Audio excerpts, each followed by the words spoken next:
Coming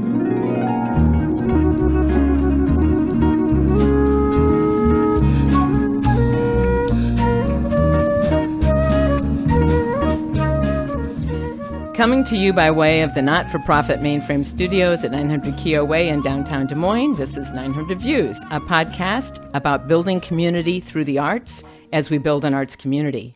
I'm your host, Pat Bodie, welcoming you back to this podcast after a months-long hiatus.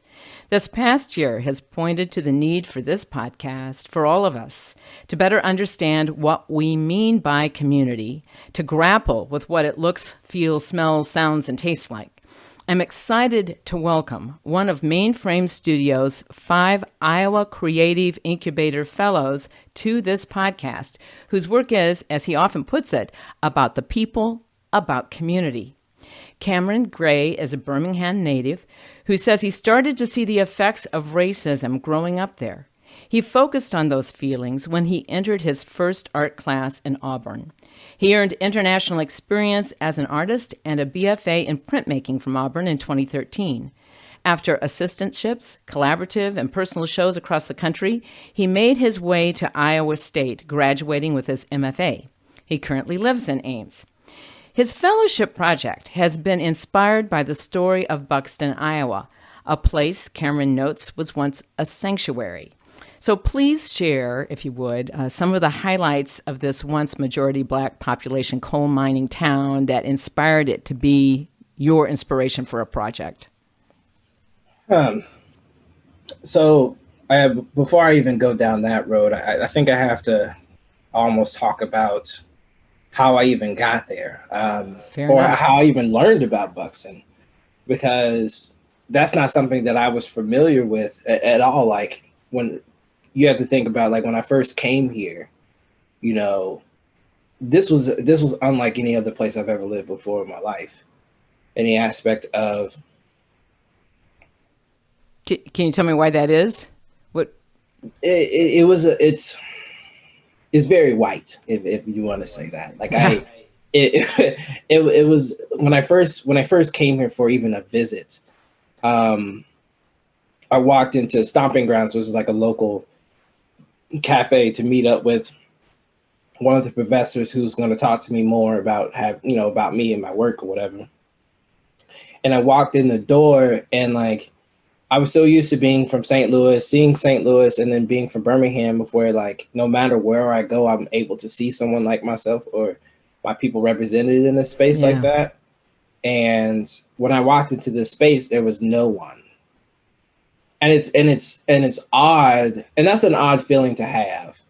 To again, like, the first time this ever happened to me, or that I can think of where there was no person, zero people of color in this particular space, and everyone seemed okay with it, and it that kind of bothered me a little bit, and it almost stopped me from actually coming here.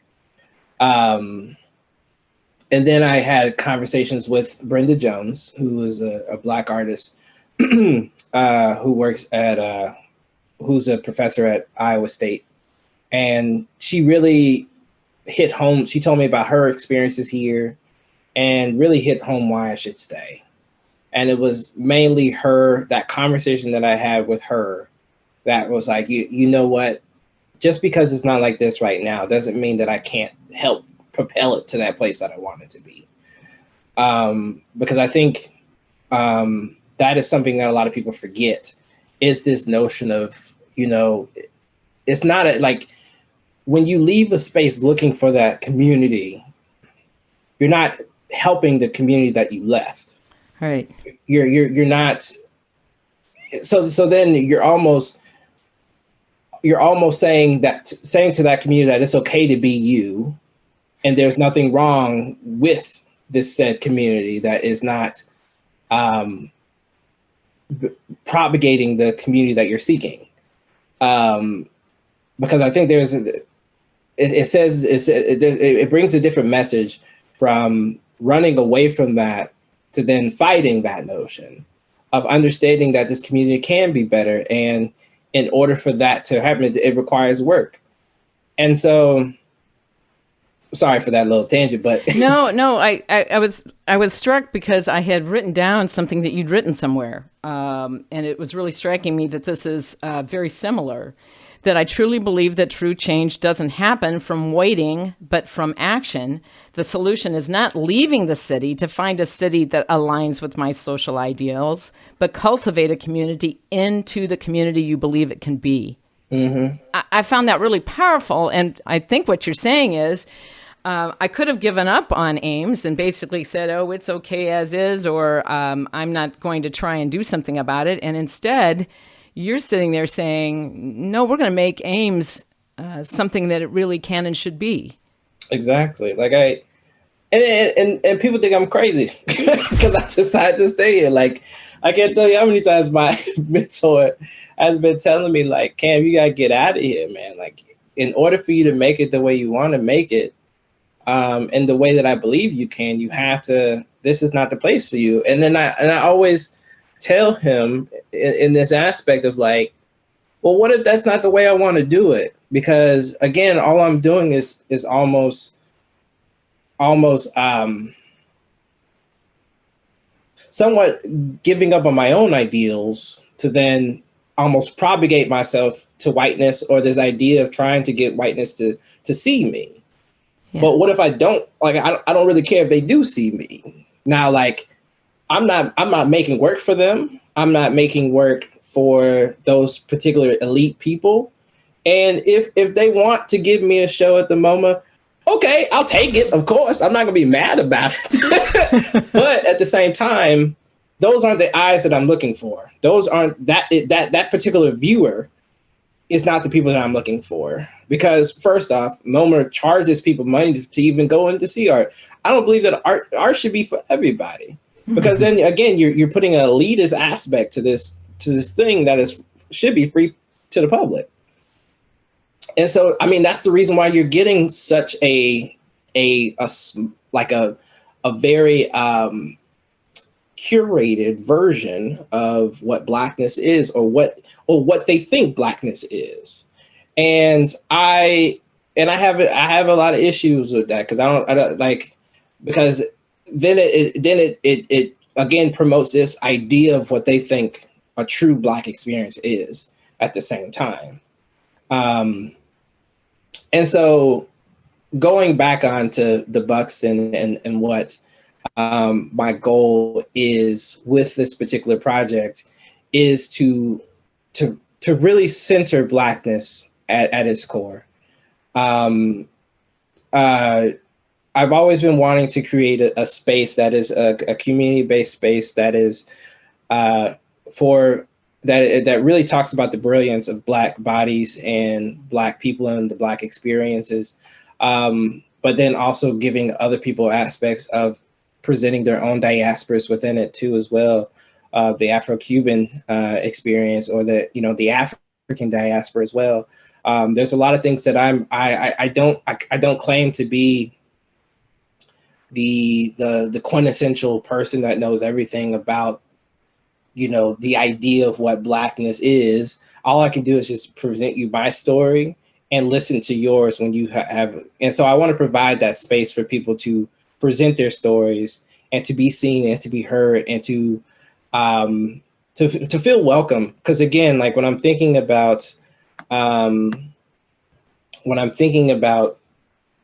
that particular space and what I believe it can be, it's a space for us. It's a space for people to breathe, and to finally feel seen and heard by individuals who want to hear their story and who appreciate their presence in said community as well. And what was it about Buxton that was the inspiration for these spaces? And maybe you could describe them a little bit in more detail too, what you're kind of envisioning is going to take place. So I was talking to another Black professional at a local bar one night, because I just wanted to stop in just to see who was around, and he had complimented me on my jacket. And so we started talking, and I told him about this particular dream, about this thing existing, and he was like, have you ever heard of Buxton, Iowa? And I was like, no, what's that? And then he went on to elaborate about how this beautiful space, devoid of all the ills of what is Jim Crow era America, existed this place in all the places. Like, again, this notion I always had of Iowa is this really, this very, very white space.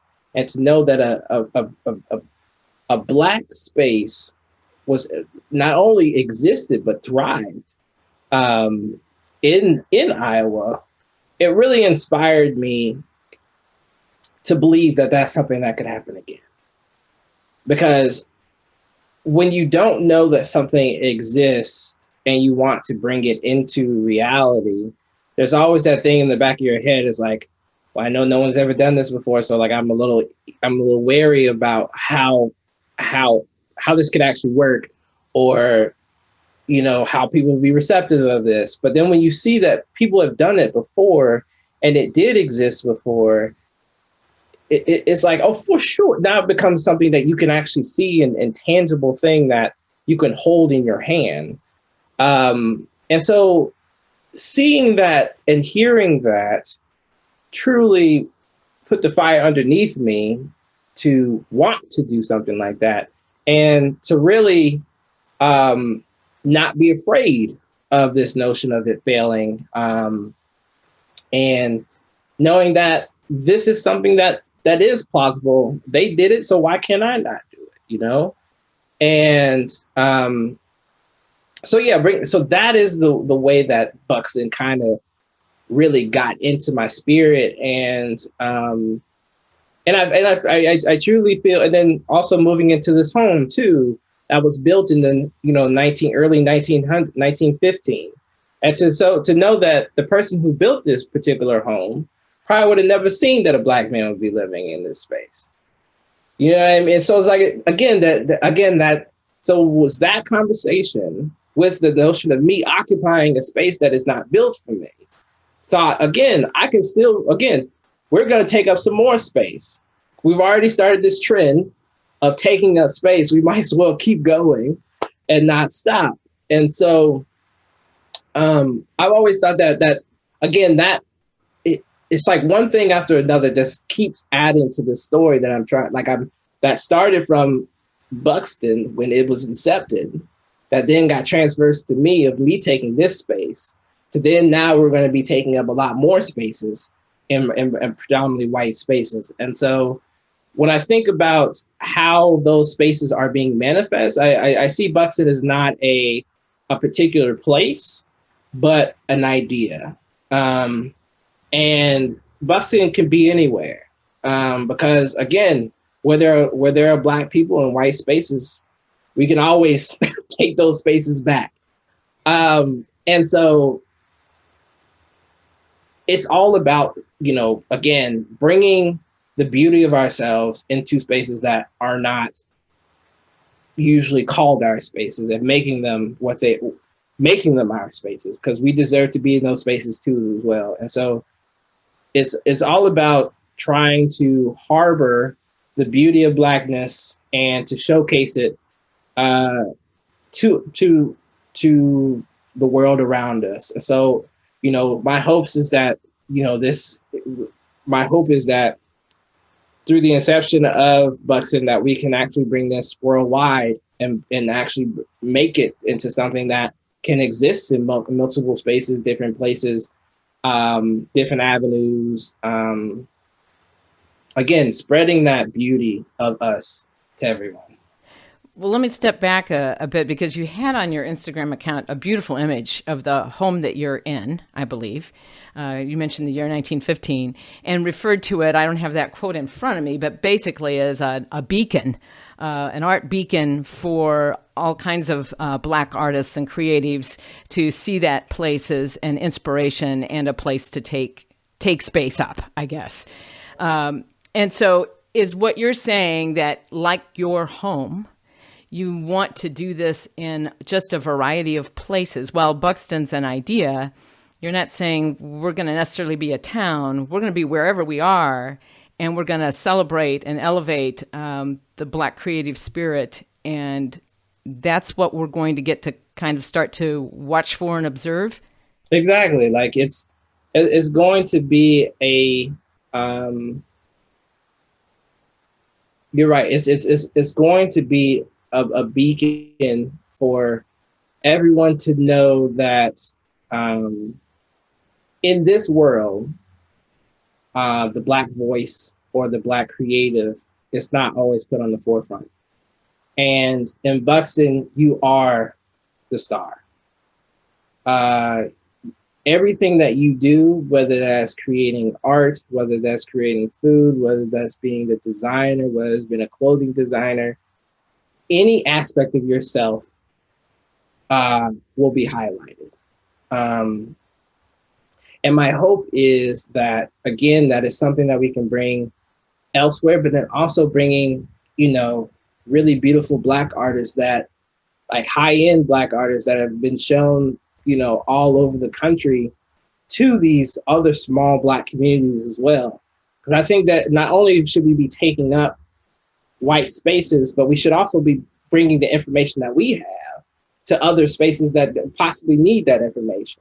Because I knowing from myself of being a black boy in a predominantly white space, I wasn't given, art wasn't shown a focus to me. Like that wasn't even on the radar of things that people said that, or even told me I could be. And so if that's not what's happening in my environment, I can't even imagine what the kids living in lower income neighborhoods are even seeing that a possibility for them. And so I really, with this initiative, so it's also about education too. And taking the education that I have and the things that I've learned about the art world and helping Black kids if they want to draw, if they really believe in themselves, of giving them key to that. I know a lot because I've gone through it. And so here are the steps in which I took to get where I need to be, where I'm talking to you in front of you right now, so that you don't even have to go through that stuff. Because I did make a lot of mistakes on the way up. And I still have long ways to go. And so I just want to make sure that, again, as I'm learning, I'm always giving it back to my community in hopes of passing that baton forward. I truly believe in investing my money and the resources in which I have to help build others up, rather than into things. Because I really believe that once you give someone an opportunity, you hope that they will do the exact same way of lifting people as we climb up together in hopes of creating almost a utopian type of, universal space in which Black brilliance is on the tip of everyone's tongue because of this, again, this perpetual motion of passing one resource to another person, they pass it to someone else, to then where when you look around yourself, it's all Black people at the top now. You know what I mean? Of this again, talking about trying to exist with outside of this world that we've always told that we had to exist inside of, and forcing them to have to come to us to get inside. So you're really elevating the Black arts community. Is that a fair phrase to even use? Is that kind of what's in your head? Or would you capture it some other way? I wouldn't say elevating. I would say maybe concentrating. Because it's there. It's there. Just people ain't paying attention. And I think that's the big issue that I have with it. It's like, I can tell you a bunch of artists that I really appreciate, and I think work should be put on a pedestal and really be seen and really paid attention to. But because, again, talking about these resources, again, that they're not able to access, and it's unfortunate. And so, again, like I said, like, my only goal as an artist, but then as a creative and as an activist, is to provide that space for them. So I don't mind working hard enough to get my friend a way so that people can see him or her, or so that they can see the beauty of what they do, the way I see it. Because again, like I'd rather have all my friends at the top with me than be up there alone. I think that's another fallacy in which the art world always perpetuates, is this notion that is only you by yourself in that sense. And I don't believe that it has to be that way. I think we can all win. But again, we just have to make the system ourselves. This system that is in play does not work for us, and we can see that. And so now it's time for us to throw that thing away and start anew. So yeah, so you're really saying there's a whole new model out there for how Black artists can work together and interact and be together and show their stuff. And I want to be one of the players in helping to make that happen. Is that fair? That is very, yeah, that's, yes. Like because I see the beauty in us and I just want people to see it. That's it. Like, yeah, that's it. Like, I don't care about the money. Like, again, when I apply for grants, it's always, again, trying to create a new experience for people to, be able to enjoy. A new community space, a new community engagement project that I'm working on, or something to that degree. So it's always this, again, this cycle of, yes, it's enough for me to eat and sustain my own living, but it's also to help propagate others and make sure that they can live too as well. So you're doing this to a large extent in predominantly white spaces. That's what you've just said. What are the challenges you're running into when you do this work in those predominantly white spaces? Well, like, thankfully, not that many, to be honest with you. So that, like, to kind of go back again, when I first started trying, like, I remember when I first got here, one thing that again, talking about, having people at the table and having people having a conversation with each other about these issues in which are plaguing, Des Moines and the Ames area, dealing with race and identity. And so usually what I would do is, like, I would always preface this as a show. And then so it would be usually like museums and galleries that would give me the said space. And then once that space is being, once they know that is how I'm coming in, and then I'll just turn it into an event that turns into something else. And so it's all about, you get your foot in the door, and then once they let you in, there's not really much I can do about it afterwards. And then, like, the contract has already been signed, things have already been done. And so it's all about, getting that access, but then again, bringing people along the ride with you. And also showcasing others that you believe that need to be showcased. And so, like, when I first had that first, like, community event, I did it with they were looking for artists to come show at the Firehouse in Des Moines.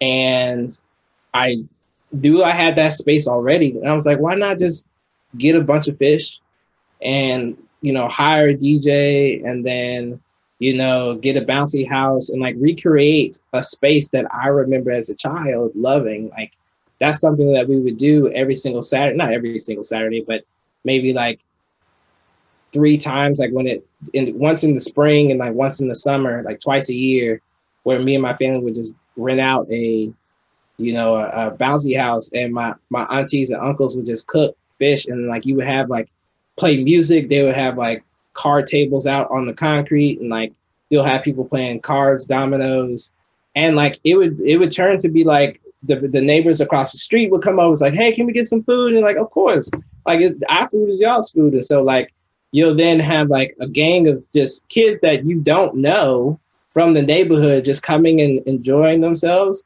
And, like, again, that's how I got that different, like, being able to see both aspects of um, the Black experience, because I had my, growing up in a predominantly white space, but then I was also going down my grandmother's house who lived in a predominantly Black neighborhood. And so I was very blessed to understand, like be able to see both sides of the coin. Because there's a lot of people who don't get to see that aspect of Black life. And so I just remember how beautiful those moments were. And it really, it was a little frustrating about going back to a predominantly white space and not feeling that. Again, like being surrounded by your people, talking the way that y'all's dialect is, and not having to people question you about what you're saying. Because I know when I get excited about something, I can talk really, really fast. And there they understand me. But then my teachers would be like, oh, excuse me, Cam, like, what are you trying to say? Or like, make me slow down. And so, which is inherently a violent thing to say to a Black individual. Like, I'm just trying to be myself, and you're telling me that I can't be my full self in this particular space. And there was no, Cam, slow down, you're talking, speaking a different dialect, like clearly, and all this other notions, I was able to be my true self and not have to worry about a lot of other, inherently violent things that take place in white spaces. And so, again, when I think about Buxton, that's exactly that feeling that I want to bring to people, is this safe space where our dialects and our ways that we talk ring true, and anybody who's not of our diaspora can come, but you're gonna have to get the dictionary, get whatever you need to try to decipher this, because we do that so much within our lives, of this notion of catering to white individuals. I want to be a space where we don't have to cater to anyone. I want you to be your true and free self, and then let them catch up here. This is the space where that doesn't exist. Again, you are king, you are queen, you are a prince, you're a princess here. You exist as royalty. So if I were to ask you what you would see your role is as artist in creating these spaces, and in someone like me showing up, it's on me to learn and to know and to appreciate and gain from that experience, I would assume. Mm-hmm. But what's your role as the artist in putting all this together? I see as purely a facilitator. I don't want to put parameters around what takes place in these particular spaces. Like, I think I love the idea of setting up the space or the event, if you will. But what happens when people come and interact with it, I don't want to say, oh, you can't do that, or, you know what I mean? Like, I bask in the notion of setting up something and just seeing what happens. Because again, when I was thinking about that particular project I did when I first moved to Ames, that's exactly what it was. It was this notion of, I'm just gonna put this out there, tell people that I have 100 pounds of catfish, and I'm gonna have Alluvial, which is a local brewery, give me some beer, and I'm gonna provide drinks and food and a DJ. All right, and we're just gonna see how the people react to this thing. And I've been blessed with able to be seen. I've been blessed to be able to see the beauty of that. Like, the second time we did it, two homeless men were just walking by, heard the music, walked by, was like, hey, can we get some fish? I was like, yeah, sure. I mean, it's free. Like, I'm not going to tell you no, like, this is for everybody. Everyone's welcome here. And then like, hey, can we go look at the art? And I'm like, that's the reason why I have it out. Like, I don't know if the work is working if I don't show it to the people. Because it is like you said, it's my work is about you guys and making sure that your voices are the things that that are affecting the people are being shown. And so after they saw the work, they appreciated, the food and asked me like, hey, can we invite all the people from the shelter? I was like, of course. Like, yeah, I mean, the fish ain't gonna eat itself. And so, so they came, and it was a beautiful exchange because it made me realize that unbeknownst to me, the first time I did it, I was somewhat dismissive of that particular community. And I didn't even think about it.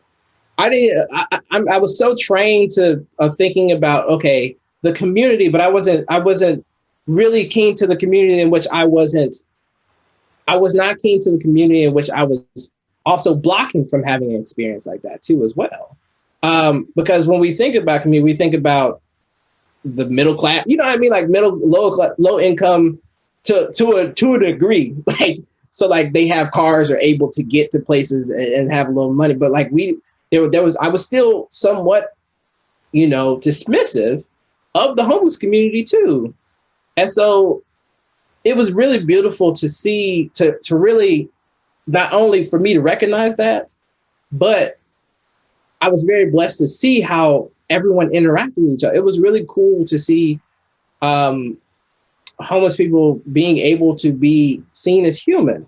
Yeah. Because I know I used to work at the St. Louis Art Museum, and I can't tell you how many times they've told, even though that it's a free museum, anybody should be able to come in, that they've stopped homeless people from coming in because of what they were wearing and what, like, yeah, of just wanting to get out of the heat. Like, come on, man, you can't do that. And so it was a blessing to be able to not only feed the homeless during that particular event, but then also showcase their humanity too, as people. Because I think that's something that a lot of people, we always look over these people or always think that we're better than them.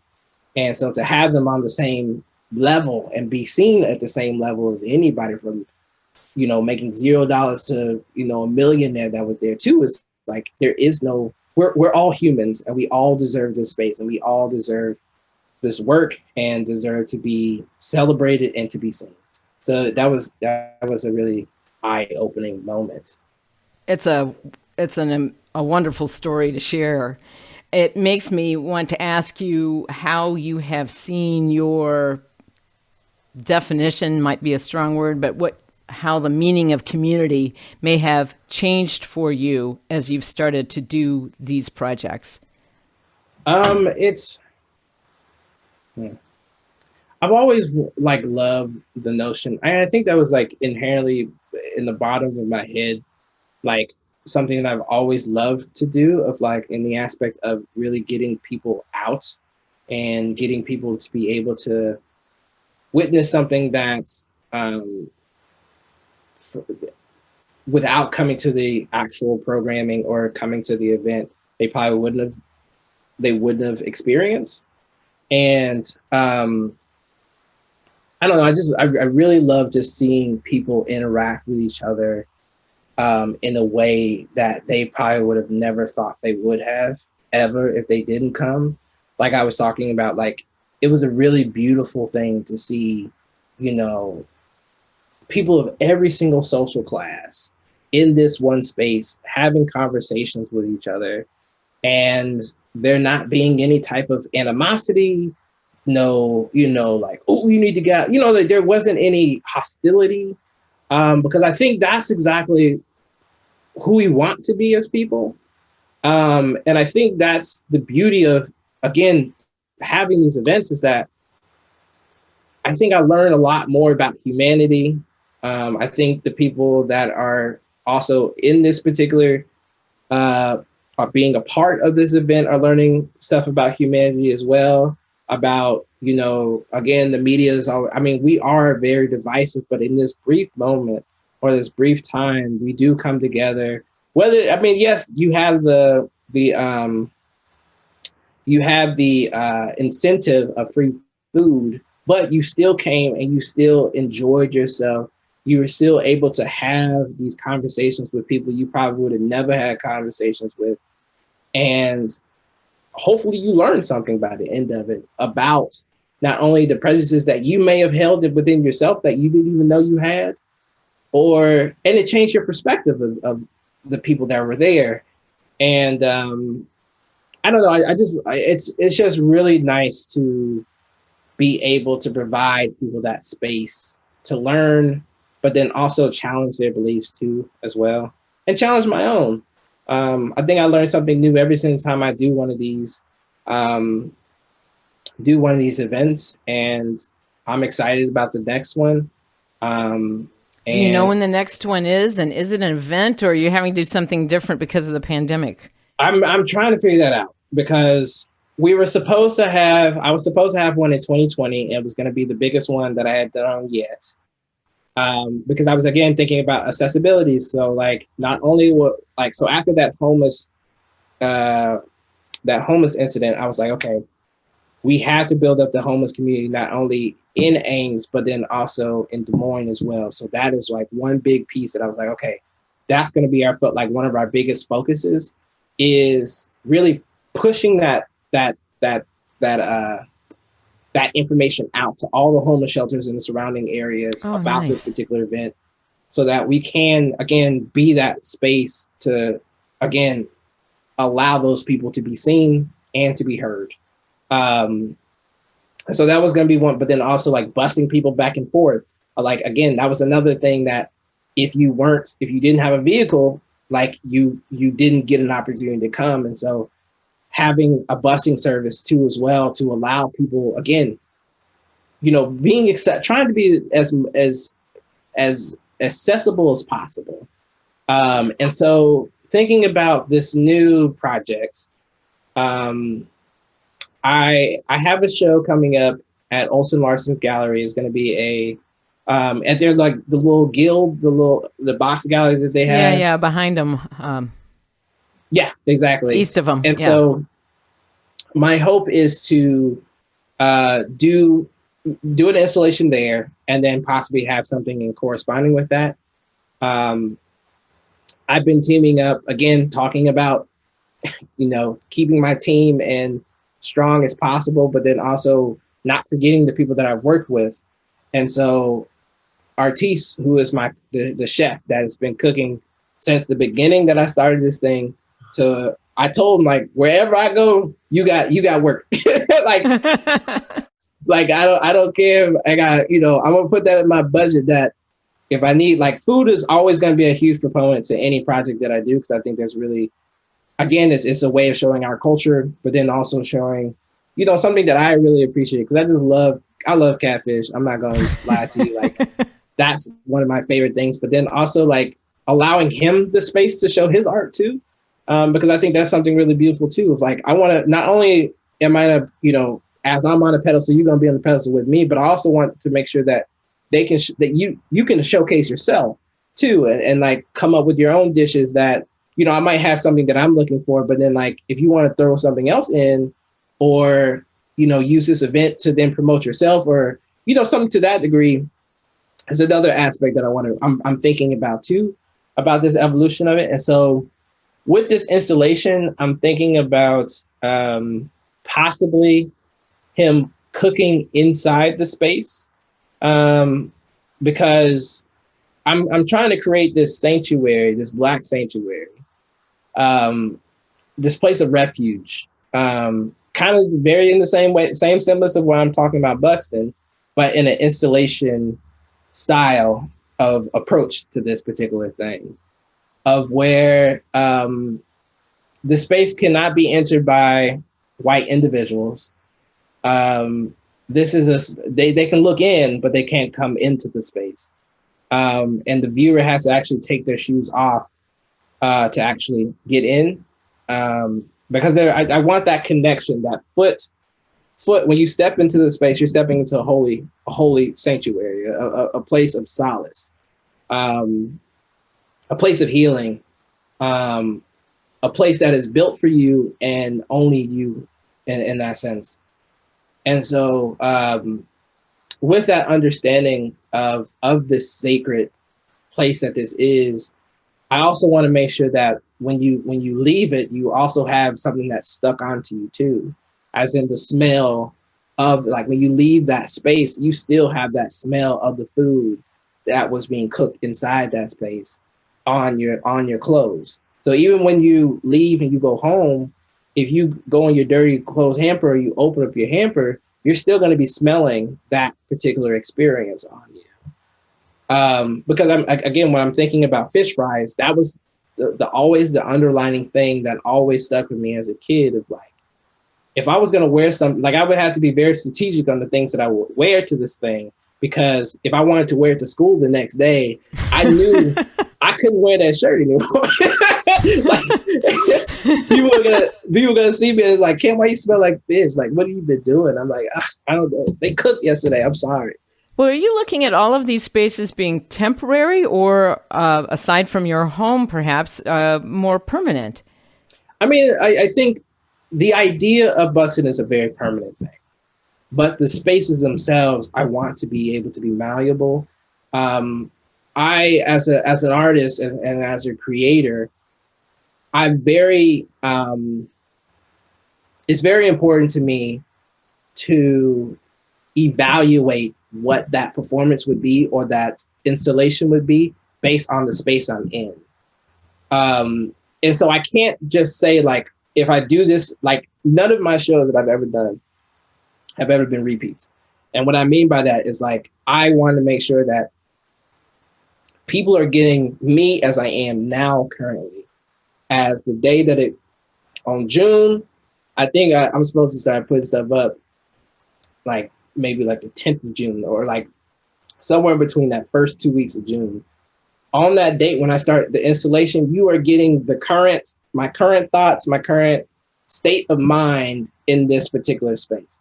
Yes, I'm thinking about it currently right now, but until I start the actual installation process, am I really going to understand what this space is supposed to be? And I think that's the hardest part for me as a creator, is that notion of, like, understanding that I have to wait. And that's so nerve-wracking, because, like, I want it to be great, right? Like, I want it to be incredible. I want it to be immersive. I have these ideas for these things, but I don't know yet until I'm there. Until June, I get really, like, and it's scary. It's very scary, because what if it doesn't work? But, like, I have to also tell myself that I can't think that way. You've got another great quote where you say, "But what if it does?" Yeah, exactly. No, for sure. And so, like, I have to keep tricking myself into believing that, you know? And what would be working there for you? Obviously, I'm struck a little bit as a white person, about the fact that as a white person, I would not be allowed in, although I really understand why that is, I think, and it makes a lot of sense. But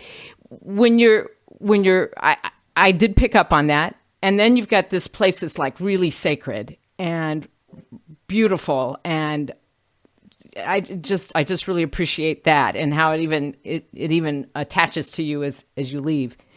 These are really interesting juxtapositions and interesting concepts. What would you want that to do or result in or become? In other words, what if it does work? What does working mean? Yeah. Working means that people start to realize the beauty of themselves. Because I feel like in this world, and I can tell you that just mainly on experience of, I can't tell you how many times I thought of being lesser than a human, lesser than what I am as a Black man, because I feel like Black men, Black women, Black people have always been on the attack since the beginning. I mean, we talk about 400 years. Exactly, 400 years, man. And so there's always been an attack on our beings, and we've always been thrown to the the recesses of society. And I'm tired of that, of living in that depressive state of our history. I'm tired of reveling in slavery and that bondage that we've gone through. I really think that I really believe that joy is a very revolutionary thought. And what I mean by that is, again, they want us to revel in that. They want us to, again, keep reminding the viewer or people that we saw you as this, and now you're promoting that same thought process to us, to your own people. So it's almost like we're doing their work for them. And I'm tired of that. Because I will say that I was a part of that aspect of showing that negative aspect of how Black people were being depicted and using that particular imagery within my work. Like, you scroll through my Instagram, you can see where I've used Sambo imagery or aspects of the mammy within it. And I'm tired of that, because it's not, I don't think it's really doing much for us. All it is making us remember again where we were. And so I'm all about the idea of liberation of the mind, body, and spirit. And so that is what I want this particular show to do, is to liberate people. In this space you are king. Sun Ra always talks about, I watched his, he did a movie called Space is the Place. And it's about this idea of Black people leaving this world to go off into space. And I want this show to be that space. Like, we don't have to go far to find where we need to be. And that is what that space will represent. That is what Sun Ra believed. That's what I believe. That's why I believe our ancestors wanted to believe. It's not running away from it. It's creating that divot. And that's what Buxton as sanctuary exactly means. It's an absolutely beautiful, beautiful thought. And I can't wait to be on the outside looking in, if that's permitted. No, you can. I'm not say you can't come. No, but sure. I get it. I mean, you've got to we've got to understand that liberation piece, it's not the word elevate, it's the word liberate. Mm-hmm, exactly. Like, and I love the aspect of, again, allowing the white viewer to understand what it feels like to be on the outside, of where there are moments that you can't, and I have to figure this out, because I want there to be moments within the space that you can only see inside,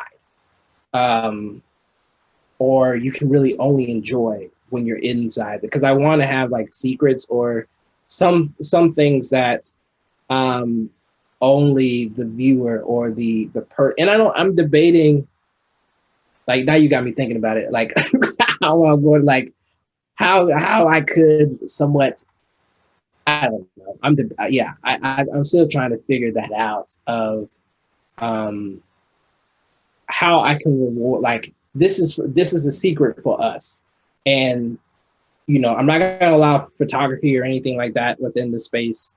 I think it's only a space that should be walked into and enjoyed, and somewhat, like, I think I'm going to try to get people to leave their phones outside too, so that it's really just you as a person in this space, quiet, besides like the sizzle of cooked food being cooked or something, to have that experience. Because I think there's something really beautiful about that. You know what I mean? Like a quiet space that is really basically made with you intended, and no one else.